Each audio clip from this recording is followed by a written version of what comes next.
ओम शांति। आज प्यारे बाप दादा के अनमोल मधुर महावाक्य हैं 7 मई 2026। आज की मुरली के सार में परम पिता ने गीत की स्मृति दिलाते कहा कि पुकारते हैं छोड़ भी दे आकाश सिंहासन, इस धरती पर आ जा रे। गाते हैं दूर देश के रहने वाले आओ, क्योंकि भारत में अभी बहुत धर्म ग्लानि दुख हो पड़ा है। आप फिर से आकर गीता का उपदेश सुनाओ। कहते हैं भारतवासियों पर फिर से परछाया पड़ा है माया रूपी रावण का, इसलिए सब दुखी पतित हैं। पुकारते हैं रूप बदल कर आइए, अर्थात मनुष्य के रूप में आए। बाबा कहे तो फिर मैं मनुष्य के रूप में आता हूँ, लेकिन मेरा आना दिव्य और अलौकिक होता है। मैं गर्भ में नहीं आता हूँ, मैं आता ही साधारण बूढ़े तन में हूँ। और बाबा कहे मैं आकर साधारण तन में तुमको सहज राजयोग सिखाता हूँ। वह हमारा सुप्रीम बाप भी है, सुप्रीम टीचर भी है, सुप्रीम सतगुरु भी है। बाबा कहे यह वही महाभारत का समय है जो स्वयं भगवान आकर गीता का ज्ञान देते हैं। फिर स्मृति दिलाई कि ब्रह्मा का अथवा तुम ब्राह्मणों का ही रात दिन गाया जाता है। दिन और रात का ज्ञान तुम बच्चों को अभी है, अभी तुम संगम पर हो, जानते हो अभी भक्ति मार्ग पूरा हो, दिन उदय होता है। इस स्मृति में सदा खुशी में रहना है। और साथ में कहा कि शिव जयंती मनाते हैं। शिव जयंती अर्थात शिव का रीइनकॉर्नेशन डे, जो सारी सृष्टि को पतित से पावन बनाते हैं। बाप कहते हैं मैं सबका लिबरेटर गाइड बन सबको अपने साथ ले जाता हूँ। आकर अभी तुमको राजयोग सिखाई, ज्ञान का तीसरा नेत्र देता हूँ। फिर रियलाइज करने के लिए कहा कि बाप समझाते हैं तुम भी आत्मा हो, परंतु तुम अपने को रियलाइज नहीं करते हो कि हम आत्मा हैं।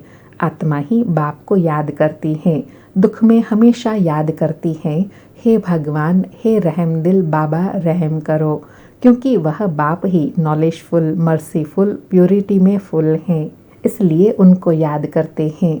फिर विशेष कहा कि योग बल से तुम सारे विश्व के मालिक बनते हो। बाहुबल से कभी विश्व पर राजाई नहीं कर सकते। बाहुबल से विश्व पर राजाई पाए यह लॉ नहीं कहता। ड्रामा में यह कायदा नहीं है जो बाहुबल वाले विश्व के मालिक बने। बाबा कहे बाप समझाते हैं विश्व की बादशाही योग बल से तुमको मेरे द्वारा मिलती है। वहाँ सतयुग में कोई पार्टीशन नहीं होता है। धरती आकाश सब तुम्हारे होंगे, तुमको कोई भी टच नहीं कर सकते। अर्थात सतयुगी राज्य में कोई भी आकर चढ़ाई नहीं करते, उनको कहा ही जाता है अद्वैत राज्य। फिर पवित्रता के लिए कहा कि रक्षाबंधन का उत्सव इतना क्यों मनाते हैं, यह कोई को पता नहीं है, क्योंकि बाप ने ही आकर स्त्री और पुरुष दोनों से पवित्र बनने की प्रतिज्ञा ली थी कि इस अंतिम जन्म में दोनों पवित्र रहो। और स्मृति दिलाई कि तुमने देखा होगा पादरी लोग चलते हैं तो आंखें एक तरफ रहती हैं और किसी को भी नहीं देखते हैं। बाबा कहे तुमको तो यह पाठ पक्का है, मैं आत्मा हूँ, एक बाप को याद करना है, नन बट वन, एक को ही याद करना है।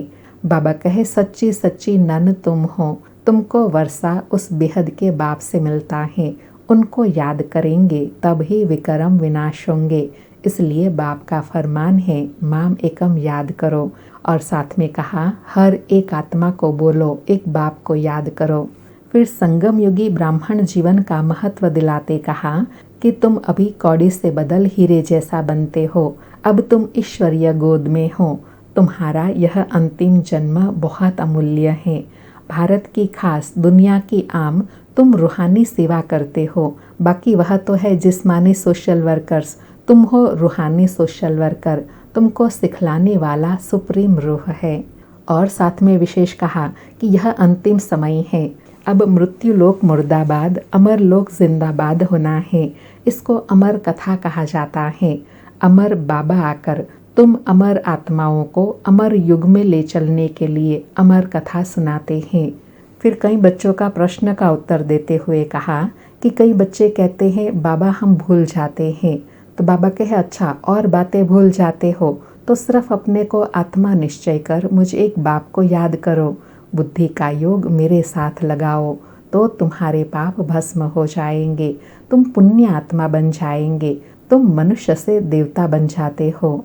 और पुरुषार्थ पर अंडरलाइन कराते कहा कि अभी तुम फिर से मनुष्य से देवता बन रहे हो। जो थोड़ा पढ़ते हैं वह प्रजा में चले जाएंगे, जो अच्छी रीति पढ़ते पढ़ाते हैं वह राजाई में जाएंगे। बाबा कहे पुरुषार्थ से सब पता पड़ जाता है कि माला में कौन कौन आने वाले हैं। और डायरेक्ट अर्पण होने से प्राप्ति बताई कि मनुष्य जो भी कुछ करते हैं उसका फल उनको दूसरे जन्म में मिलता है, एक जन्म के लिए मिल जाता है। अब बाप कहते हैं मैं आया हूँ तुमको 21 जन्म का वर्षा देने। मेरे अर्थ तुम डायरेक्ट कुछ भी करते हो तो 21 जन्म के लिए उसकी प्राप्ति तुमको हो जाती है। इनडायरेक्ट करते हो तो एक जन्म के लिए अल्पकाल का सुख मिलता है। डायरेक्ट करते हो तो 21 जन्म का अविनाशी सुख का वर्षा मिलता है। और लास्ट में विशेष सेवा के लिए कहा कि बाप समझाते हैं यह तुम्हारा सब मिट्टी में मिल जाना है, इसलिए इसको सफल कर लो। तुम यह रूहानी हॉस्पिटल कम यूनिवर्सिटी खोलते जाओ जहाँ से सब एवर हेल्दी एवर वेल्दी बनेंगे। इनसे बहुत इनकम होती है। योग से हेल्थ और चक्र को जानने से वेल्थ मिलती है। तो बाबा कहे घर घर में ऐसी यूनिवर्सिटी कम हॉस्पिटल खोलते जाओ। और साथ में कहा कि बोर्ड पर लिख दो, जैसे नेचर क्योर वाले लिखते हैं ना, बाबा सारी दुनिया की नेचर क्योर करते हैं। सारी दुनिया को एवर हेल्दी वेल्दी बनाने वाला बाप हैं जो अब तुम बच्चों को पढ़ा रहे हैं। सुनते हैं प्यारे बाप दादा के अनमोल मधुर महावाक्य। आज बाबा कहे मीठे बच्चे, तुम ब्रह्मा मुख वंशावली ब्राह्मण हो। तुम्हें ही बाप द्वारा ज्ञान का तीसरा नेत्र मिला है। तुम अभी ईश्वरीय गोद में हो। मीठे बच्चे, तुम ब्रह्मा मुख वंशावली ब्राह्मण हो। तुम्हें ही बाप द्वारा ज्ञान का तीसरा नेत्र मिला है। तुम अभी ईश्वरीय गोद में हो। आज मुरली से प्रश्न है, अद्वैत राज्य जहाँ दूसरा कोई धर्म नहीं, उस राज्य की स्थापना का आधार क्या है? उत्तर में बाबा कहे योग बल। बाहुबल से कभी भी अद्वैत राज्य की स्थापना हो नहीं सकती। वैसे कृष्ण के पास इतनी शक्ति है जो अगर आपस में मिल जाए तो सारे विश्व पर राज्य कर सकते हैं, परंतु यह लॉ नहीं कहता विश्व पर एक राज्य की स्थापना करना बाप का ही काम है। आज मुरली में गीत बजा, छोड़ भी दे आकाश सिंहासन, इस धरती पर आ जा रे। सारी मुरली से धारणा के लिए सार है। पहला पॉइंट, अपनी इस अमूल्य जीवन को रूहानी सेवा में लगाना है। खास भारत आम सारी दुनिया की सेवा करनी है। दूसरा पॉइंट, अपना सब कुछ सफल करने के लिए डायरेक्ट ईश्वर अर्थ अर्पण करना है। रूहानी हॉस्पिटल और यूनिवर्सिटी खोलनी है। आज प्यारे बाबा का वरदान है, एक रस स्थिति द्वारा अतीन्द्रिय सुख की अनुभूति करने वाले सर्व आकर्षणों से मुक्त भव। एक रस स्थिति द्वारा अतीन्द्रिय सुख की अनुभूति करने वाले सर्व आकर्षणों से मुक्त भव। स्पष्टीकरण है, जब इंद्रियों की आकर्षण और संबंधों की आकर्षण से मुक्त बनो तब अतीन्द्रिय सुख की अनुभूति कर सकेंगे।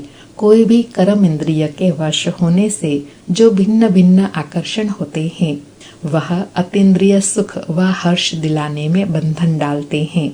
लेकिन जब बुद्धि सर्व आकर्षणों से मुक्त हो, एक ठिकाने पर टिक जाती है, हलचल समाप्त हो जाती है, तब एक रस अवस्था बनाने से अतीन्द्रिय सुख की अनुभूति होती है।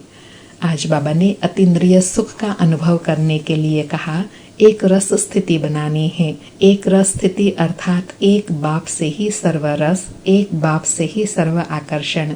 जब एक बाप दूसरा ना कोई, ऐसी स्थिति बनेंगी तब अतीन्द्रिय सुख का अनुभव कर सकेंगे। आज का स्लोगन है, अपनी बुद्धि की लाइन सदा क्लियर रखो तो एक दो के मन के भावों को जान लेंगे। आज के अव्यक्त इशारे हैं, सदा अचल अडोल एक रस स्थिति का अनुभव करो। आज बाबा ने अनुभव करने के लिए कहा कि किसी भी प्रकार की हलचल में अचल रहना यह श्रेष्ठ ब्राह्मण आत्मा की निशानी है। दुनिया हलचल में हो लेकिन आप श्रेष्ठ आत्माएं हलचल में नहीं आ सकती। क्यों? ड्रामा की हर सीन को जानते हो। नॉलेजफुल आत्माएं, पावरफुल आत्माएं सदा स्वतः ही अचल रहती हैं। तो कभी वायुमंडल से घबराओ नहीं, सदा निर्भय रहो। आज बाबा ने अचल अडोल एक रस स्थिति बनाने के लिए कहा कि ड्रामा की हर सीन के नॉलेजफुल बन जाओ। जब ऐसी स्थिति बन जाएंगी तो ड्रामा के कोई भी सीन हलचल में नहीं लाएंगी और नॉलेज से निर्भय भी सहज बन जाएंगे। अच्छा, ओम शांति। शुक्रिया बाबा, शुक्रिया।